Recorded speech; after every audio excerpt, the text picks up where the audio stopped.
नमस्कार, आदाब। मैं हूं मारिया शकील और आप ये खास प्रोग्राम देख रहे हैं जहां पर हम एनालिसिस करेंगे एक बहुत इंपॉर्टेंट एस्पेक्ट का। राजस्थान विधानसभा चुनाव में दोनों मुख्य पार्टियां कांग्रेस और बीजेपी में आमने सामने की भिड़ंत है।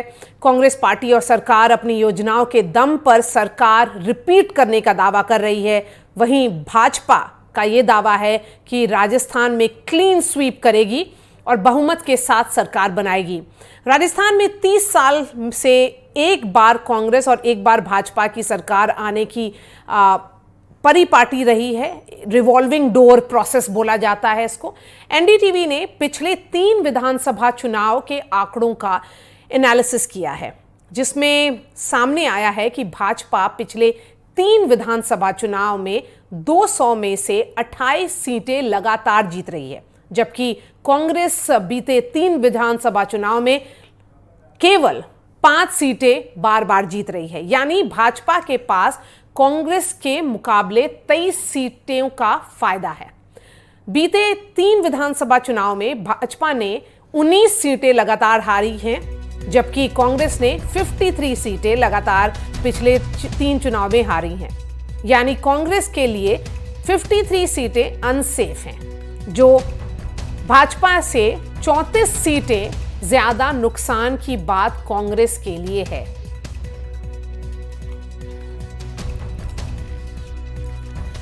इससे पहले कि हमारे एनालिस्ट और प्रवक्ता को हम जोड़ें, पहले सुन लेते हैं प्रधानमंत्री नरेंद्र मोदी ने आज राजस्थान में क्या कहा। राजस्थान में ऐसी सरकार जरूरी है जो राजस्थान के विकास को सर्वोच्च प्राथमिकता दे।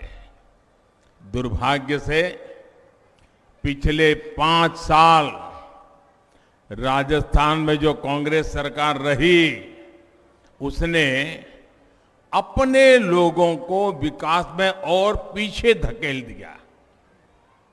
यहां की कांग्रेस सरकार के लिए भ्रष्टाचार से बड़ा कुछ भी नहीं है। यहां की कांग्रेस के लिए परिवारवाद ही सब कुछ है। यहां की कांग्रेस सरकार तुष्टीकरण के अलावा कुछ नहीं सोचती। तुष्टीकरण की राजनीति का असर क्या होता है, इसको राजस्थान ने बीते 5 वर्षों में झेला है। कांग्रेस ने राजस्थान को दंगों में झोंक दिया। दंगों और आतंक की मानसिकता रखने वाले के हौसले बुलंद हो गए। सौहार्द की इस धरा पर ऐसी ऐसी घटनाएं हुई जिनके बारे में कभी कल्पना भी हम नहीं कर सकते थे। परिवारजनों, कांग्रेस और उसके घमंडिया गठबंधन की ये पहली हरकत नहीं है। सनातन को लेकर इन्होंने क्या क्या कहा है, ये पूरे देश ने देखा है। मेरी माताएं बहनों ने तो बहुत आक्रोश व्यक्त किया है।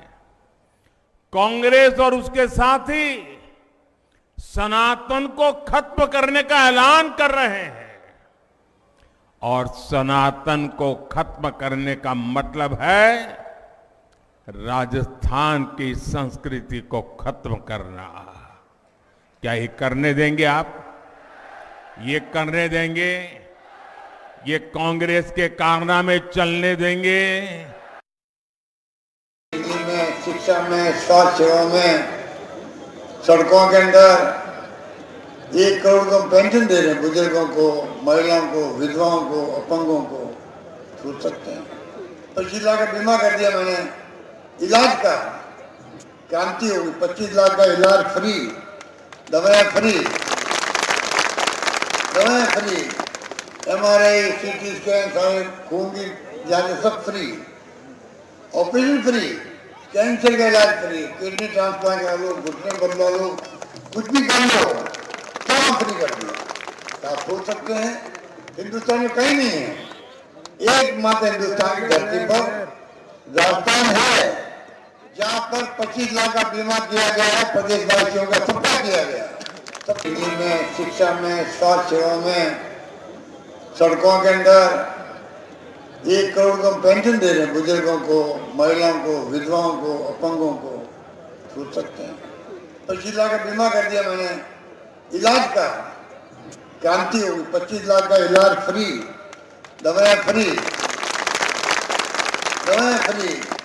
MRI, CT स्कैन, सारे खून की जांच सब फ्री, ऑपरेशन फ्री, कैंसर का इलाज फ्री, किडनी ट्रांसप्लांट करा लो, घुटने बदला लो, कुछ भी कर लो, सब फ्री कर दिया। आप सोच सकते हैं हिंदुस्तान में कहीं नहीं है, एकमात्र हिंदुस्तान की धरती पर राजस्थान है जहाँ पर 25 लाख का बीमा किया गया है। प्रदेशवासियों का सबका किया गया, सबका किया।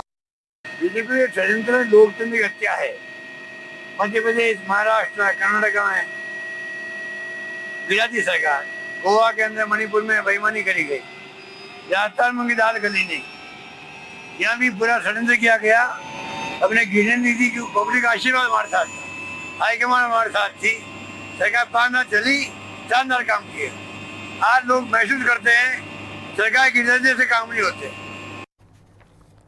मूलचंद मीना पूर्व सांसद हैं कांग्रेस के, महेश वर्मा प्रवक्ता हैं भाजपा के, doctor Avinash Sharma political analyst हैं और मेरी सहयोगी हर्षा कुमारी सिंह भी साथ में हैं। हर्षा, मैं सबसे पहला सवाल हमेशा की तरह आपसे पूछूंगी। सवाल ये है कि प्रधानमंत्री नरेंद्र मोदी की 3 जिलों में आज रैली थी और कल भी रोड शो कर रहे हैं जयपुर में, तो ये आखिरी पुश भाजपा का क्लियरली दिख रहा है। क्या माना जाए, ये कॉन्फिडेंस की निशानी है या ये सोच रही है भाजपा के किसी तरह से जीतना है इसको? देखिए मारिया, इसमें ऐसा होता है कि जो लास्ट फ्यू डेज होते हैं ना, सर्वेज ने बताया है कि कुछ वोटर्स, और करीब 18 से 20% इतना बड़ा फिगर है, जो वोटर्स हैं वो लास्ट 2-3 दिन में भी डिसाइड करते हैं, जो अनडिसाइडेड होते हैं। इसलिए हमने देखा है कि बीजेपी की कैंपेन स्ट्रैटेजी हमेशा रहती है कि लास्ट में वो कार्पेट बॉम्बिंग करते हैं। और अगर आप देखेंगे तो पीएम पूरा आस चारों ओर घूम के फाइनली वो राजस्थान के एकदम दिल की धड़कन जो जयपुर है, वहां से वो रोड शो करेंगे, जिसका मैसेज जो है ना पूरे राजस्थान में जाएगा। साथ ही जो बड़े बड़े नेता हैं जैसे जेपी नड्डा है, वो भी वहां पर कल रोड शो कर रहे हैं। तो ये जो पूरा जो बिग पुश है ना, ये उन वोटर्स को टारगेट कर रहा है जो फेंस सिटर्स हैं एक तरह से। और पॉलिटिकली ये बहुत बढ़िया स्ट्रैटेजी है कि आप लास्ट में पीक करो। ऑल राइट, सो ये जो है कार्पेट बॉम्बिंग का ऑल हैंड्स ऑन डेक, ये भाजपा की पुरानी स्ट्रैटेजी और वही शायद राजस्थान में भी दिख रही है। मेरा सवाल अब कांग्रेस के प्रवक्ता से होगा। अगर ये एनालिसिस जो हम लोगों ने किया है एनडीटीवी का, अगर आप उस पर ध्यान दें तो ये साफ तौर पे दिख रहा है कि आपके पास 53 सीट्स ऐसी हैं जो आप लूजिंग सीट्स हैं, तो आपका जो आंकड़ा ओवरऑल है वो 147-146 के करीब हो जाता है। और उसमें अगर आपका स्ट्राइक रेट 60% या 70% नहीं रहा तो आप ये हाफ वे मार्क कैसे क्रॉस करेंगे?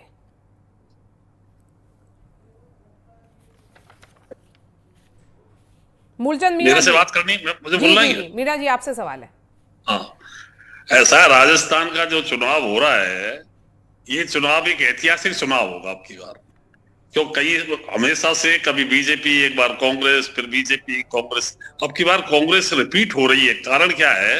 जो काम किया है अशोक गहलोत की गवर्नमेंट ने, उस काम का पब्लिक के अंदर असर है। और प्रधानमंत्री जी हर चीज को झूठ के सिवाय कुछ बोलते ही नहीं। आज वो पाली में बोल रहे थे कि महिलाओं का सम्मान नहीं किया। अरे प्रधानमंत्री जी, आपको शर्म ही नहीं आती? आपने मणिपुर की महिलाओं के साथ क्या हुआ, खिलाड़ियों के साथ क्या हुआ, धरने पे बैठे हो, आपने ध्यान देखा ही नहीं, बोले ही नहीं, एक शब्द नहीं बोले आप। महिलाओं के साथ निंदा करके मणिपुर में घुमाया गया, आप हाथ चुप रहे थे और महिलाओं की बात करते हैं। मेरा सवाल आपसे ये है कि बीजेपी कांग्रेस ने, अगर हम उसका एनालिसिस किया है हम लोगों ने, वहां पे साफ तौर पे दिख रहा है कि आप लोग 53 आपके लिए ऐसी सीटें हैं जो आप कभी नहीं जीते हैं। हाँ, तो वो ऑल ऑफ अ सडन कैसे जीत जाइएगा? आपके एनालिसिस में दिख रहा होगा, लेकिन आज जो हम देखते हैं, हमने दौरे किए हैं, कई जिलों के दौरे करने के बाद ऐसा लगता है कि अब की बार कांग्रेस का 156 की ये जो बात कर रहे हैं सीएम, इसके आसपास ही जाएगी कांग्रेस ने। इतने वोटों जीते, इतनी सीटें जीते, और बीजेपी की हालत यह है, बिना किसी लीडर के चुनाव लड़े जा रहे हैं। लेकिन 156 की उसने तो नहीं किया। वही मेरा बार बार सवाल का आप जवाब नहीं दे रहे, हाँ। और इसीलिए मैं अविनाश शर्मा को लाऊंगी। अविनाश शर्मा जी, मीणा साहब ने जवाब नहीं दिया। ये जो एनालिसिस है हम लोगों का, उसमें साफ तौर पे ये दिख रहा है कि 53 seats are losing seats, 3 consecutive. अगर आप इलेक्शंस को देख लें, असेंबली इलेक्शंस को देख लें, तो ये 53 ऐसी सीट्स हैं जो कभी भी कांग्रेस नहीं जीती है। तो उनका लगभग, अगर आप चुनाव को देखेंगे तो 147 सीट्स पर वो कॉन्टेस्ट कर रहे हैं जिसको वो जीतना चाहेंगे। तो उसमें स्ट्राइक रेट तो काफी हाई होना चाहिए, तभी वो हाफवे मार्क क्रॉस करेंगे 101 का। देखिए, मैं आपको ये बताना चाहूंगा सबसे पहले कि राजस्थान का जो पिछले 4 चुनाव का ट्रेंड अगर हम देखते हैं तो कोई कांग्रेस कभी भी 96 या उससे ऊपर 100 सीटों से ऊपर कभी नहीं बढ़ पाई, कभी भी नहीं बढ़ पाई। 2008 की बात करें तो कांग्रेस को 96 सीटें मिली थी। 2000 अगर हम 18 की बात करते हैं तो कांग्रेस को 100 सीटें मिली थी, यानी बहुमत से भी 1 सीट कम मिली थी। तो मैं आपको ये जरूर बताना चाहूंगा कि कांग्रेस का जो ये 58 सीटों का जो एक टारगेट है, जिसमें ये पिछले 3-4 बार से कभी नहीं जीत पाई, तो कहीं ना कहीं प्रदेश की जनता और वहां के जो कांग्रेस के कैंडिडेट रहे हैं, तो उनकी कमी, या कांग्रेस पार्टी का जो एक ये कहा जा सकता है कि वो उस सीटों पे अपनी पकड़ पिछले 2 या 3 दशकों में भी पकड़ मजबूत नहीं कर पाई है। तो मुझे नहीं लगता कि ये इस बार भी कहते हैं कि परिपाटी तोड़ेंगे या इस प्रकार की, तो आई डोंट थिंक सो कि इस प्रकार की कोई बात है। और इस बार भी वही रहेगा ट्रेंड, क्योंकि एंटी इनकम व्यक्ति भी राजस्थान के चुनाव में बहुत हावी है। तो आप एंटी इनकम्बेंसी की बात कर रहे हैं, और इधर फ्रीबीज की लड़ाई चल रही है। एक तरफ अगर कांग्रेस बोलती है कि टैबलेट देंगे युवा को, तो फिर दूसरे तरफ स्कूटी की बात कर रही है भाजपा। तो यही मेरा सवाल होगा कि अगर वो लोग बात करते हैं तो आप उनको बोलते हैं फ्रीबीज है, महेश वर्मा जी, और अगर वही प्रॉमिस अगर भाजपा करती है तो आप बोलते हैं वेलफेयरिज्म है। ये क्या तरीका है? ये कौन सा चुनाव का भाषा है? नहीं, बिल्कुल आपने सही फरमाया, और आपके दर्शकों को इसका लाभ भी होना चाहिए। इस सवाल का जवाब जो है मुझे लगता है कि मिलना भी चाहिए। और जिस प्रामाणिकता के साथ जो है भारतीय जनता पार्टी कोई बात कह रही है, वो प्रामाणिकता जो है आज राजस्थान में कहीं दूर दूर तक नजर नहीं आ रहा है। देश की सबसे बड़ी, मैं आपके पास आऊंगी, अब जरा सा महेश वर्मा की आवाज सुन लें आप, उसके बाद मैं आपके पास आऊंगी। आपका ऑडियो भी म्यूटेड है लगता है आपकी तरफ से। जी बोलिए महेश वर्मा। आपको सुन के आश्चर्य होगा कि 18 राज्यों में जो पेट्रोलियम से बैट लिया जाता है वो 32,000 करोड़ है, और राजस्थान में जो अकेला राजस्थान जो कलेक्शन कर रहा है वो 37,000 करोड़ है। सबसे ज्यादा आजादी के बाद सबसे ज्यादा अगर किसी सरकार ने लोन लिया तो वो गहलोत सरकार ने अभी हाल में लिया, और वो 1.5 लाख करोड़ का है। आप अब 2 लाख करोड़ के ऊपर अगर हम कहीं बात करें, और भी रेवेन्यू आए होंगे, उसको छोड़ दीजिए। तो आज उसके नाम पर आपने राजस्थान को क्या दिया? आपने राजस्थान के लोगों के पॉकेट से पैसे निकाल के आप कह रहे हैं कि हम आपको जो है एलपीजी सिलेंडर दे रहे हैं। भारत सरकार जो है साल में 12 सिलेंडर फ्री दे रही है, आप 2 सिलेंडर फ्री दे रहे हैं। क्या मतलब बनता है इसका? इस तरह का आप जो है लाल डायरी आज की डेट में सामने क्यों आ रही? जनता को समझ में आना। महेश वर्मा जी, 450 रुपए का सिलेंडर का वादा आप कर रहे हैं, तो ये इस चुनाव में क्यों कर रहे हैं? अगर आपके पास ये सलाहियत है तो केंद्र सरकार तो आपकी है, पूरे देश में 450 रुपए का सिलेंडर दे दे। नहीं, 450 की बात, हम 450 की बात राज्य सरकार, हम तो फिर कह रहे हैं कि केंद्र और राज्य ये फेडरल सिस्टम है। लोकतंत्र में राज्य सरकार और केंद्र सरकार की भागीदारी जो है तय है कि कौन क्या करेगा। आपका वेलफेयर जो बनता है 85% जो है आज की डेट में जो काम होता है, जो जरिया बनता है केंद्र सरकार के सारे कामों का, वो राज्य सरकार ही बनता है। तो मैं ये समझने की कोशिश कर रहा हूं कि आज के डेट में इंफ्रास्ट्रक्चर के क्षेत्र में आपने कुछ नहीं किया। अनाचार, बेविचार, दंगा फसाद, जितनी भी चीजें गलत काम है आज के डेट में, आपने पूरे राजस्थान को जो है बेरोजगारी के आकंठ में डुबा दिया। मीणा जी जवाब दीजिए। आपने कर्ज में डुबा दिया, और उसके बाद मीणा जी जवाब दे दीजिए। आपको वोट देगी? क्यों देगी भाई? कांग्रेस के लोग कभी दंगा में विश्वास ही नहीं करते। केवल बीजेपी के लोग ये कि दंगे से हिंदू मुसलमान पोलराइज हो जाए, अब आपके उसका क्या है, राजगढ़ में जो आपका मंदिर गिराया था वो बीजेपी की चेयरमैन थी जिसने गिराया, कांग्रेस का नाम ले रहे थे। आपको तो झूठ बोलने के सिवा दूसरे काम ही नहीं आप लोगों का। अरे साहब, पीएफआई की 14 जनसभा हमने नहीं कराई, पढ़े लिखे लोग, गलत ये सरकार ने परमिशन दिया। ये हम कोई गलत बोल रहे हैं तो आप करेक्ट कर दीजिए। मोदी जी ने आज भी, मुझे ताजिब हुआ है कि देश का प्रधानमंत्री आज पाली में कह रहा था महिलाओं के सम्मान की बात, शर्म नहीं आती थी? हाउस के अंदर नहीं आया, मणिपुर की बात का जवाब नहीं दिया, और दुनिया ने देखा जिसको। ऐसे प्रधानमंत्री की ये स्थिति है, देश के प्रधानमंत्री ऐसा कोई हुआ नहीं अब तक, इतनी झूठ बोलने वाला। महेश वर्मा जी जल्दी 10 सेकंड में जवाब दें, उसके बाद हम एक छोटा सा ब्रेक लेंगे। नहीं, मणिपुर की तुलना करके आप राजस्थान के बेविचार को और अनाचार को, और वहां जो छोटी बच्चियों के साथ जो दुराचार हुआ उसको जला दिया गया, जिसकी निःसंदेह हत्या हुई, आपके सुनिए, आप मणिपुर के नहीं, मणिपुर का हवाला देकर अगर उसकी दीपापोती करेंगे तो इससे बड़ा अनाचार और इससे बड़ा दुराचार आपके विचारों में कहीं ज्यादा झलकता है। उस दुराचार से बड़ा दुराचार अभी पेपर लीक की बात कर रहे हैं, पेपर लीक के खिलाफ कोई और उस परिवार को देखिए जिनके घर में बच्ची और महिलाओं को बलात्कार का शिकार होना पड़ा, आज वो कहीं शराब घोटाले की बात हम दिल्ली में तो करते हैं, पहले गुजरात में पूछ लो 150-300 आदमी डेली 10-15 दिन में मर जाते हैं वहां पर शराब।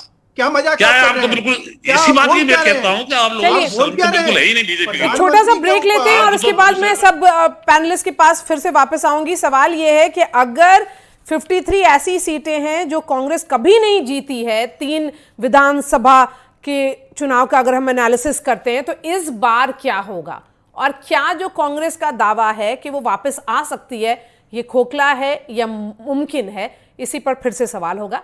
और अब बस 2 मिनट का वक्त रह गया है, तो जल्दी जल्दी मैं ये पूरे कॉन्वर्सेशन को रैप अप करूंगी। महेश वर्मा जी 30 सेकेंड्स आपके पास है, क्या होगा 3 दिसंबर को?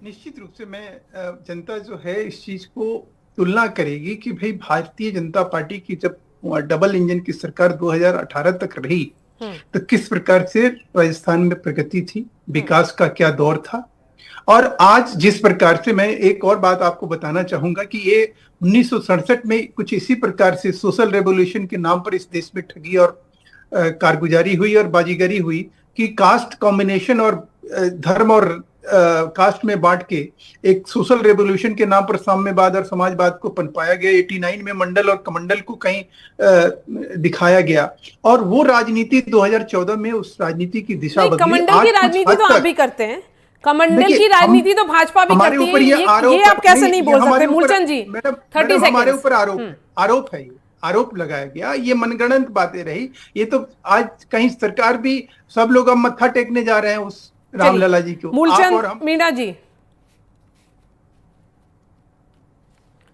3 दिसंबर की बात करें, लगता है मूलचंद मीणा जी को हमारी आवाज नहीं सुनाई दे रही है। डॉक्टर अविनाश शर्मा, आपसे मैं ये सवाल पूछूंगी, उसके बाद फाइनल वर्ड्स टू हर्षा कुमारी। अविनाश शर्मा जी, अगर ये एक रिवॉल्विंग डोर रहा है, मतलब 5 साल एक पार्टी, 5 साल के बाद दूसरी पार्टी, तो यहां पर कुछ नया सरप्राइज नहीं होगा, आपका यही एनालिसिस है? जी बिल्कुल मारिया जी, मैं आपको यही बताना चाहूंगा, क्योंकि हर बार क्या होता है कि 5 साल बाद एक सरकार चेंज होती है, बीजेपी कांग्रेस, क्योंकि हर सरकार के खिलाफ एक एंटी इनकम टैक्स का चलन राजस्थान में पिछले काफी समय से है। तो मैं यही मानता हूं कि इस बार भी अब Bharatiya Janata party come back करेगी अगले 5 सालों के लिए, क्योंकि कांग्रेस की जो नीतियां है, free scooty, laptop, free ration पानी, तो प्रदेश की जनता इस बात को भली भांति जानती है कि आपने 4.5 साल कुछ किया नहीं, और आखिरी चुनावी 6 महीने में आप ये सब कुछ बांटने का एक जो पिटारा खोल करके बैठते हैं। तो मैं आपका ये प्रॉमिसेस थोड़ा कन्विंसिंग साउंड नहीं करता। हर्षा, यही सवाल होगा, क्योंकि आपने कैंपेन ट्रेल किया, आप इतने बहुत सारे सवाल पूछे हैं अशोक गहलोत से, तो ये सवाल भी तो जरूर होगा कि पहले क्यों नहीं अनाउंस किया, चुनाव से पहले ये सब फ्रीबीज क्यों? जी बिल्कुल, और देखिए जो हमने लोगों से बातचीत करी उसमें मैंने एक चीज देखा है कि जो इनका इशू था, जैसे कि चिरंजीवी बीमा था, उसका इम्पैक्ट दिख रहा है, क्योंकि वो बहुत पहले लॉन्च हो गया था। जो लास्ट में हुए हैं, काफी लोगों ने ये भी कहा है कि लास्ट ईयर में क्यों। लेकिन मारिया, मेरे को बस एक चीज कहनी है कि अगर 3 दिसंबर को जो भी रिजल्ट आएगा राजस्थान के लिए इंपॉर्टेंट होगा 2 रीजंस के लिए। Firstly, it's the first time the BJP is fought this election without a chief minister face, तो इन द सेंस कि यहाँ पे एक न्यू लीडरशिप तैयार होगी अगर बीजेपी जीतती है। और दूसरा है कि इस इलेक्शन में मेन इशू जो है वो सोशल वेलफेयर ही रहा है। बीजेपी ने भी कांग्रेस की गारंटीज का जवाब गारंटी से दिया है। तो ये सबसे अच्छी बात है। सोशल वेलफेयरिज्म पे अगर फोकस शिफ्ट हो गया है हर्षा, पहले जात की बात होती थी, जात की बात ना हो और इस पर चर्चा हो, इससे अच्छी बात क्या हो सकती है। Thank you so much for your time. Moolchand Meena, Mahesh Verma ji, doctor Avinash Sharma and Harsha Kumari Singh, बहुत बहुत शुक्रिया हमारे साथ जुड़ने के लिए।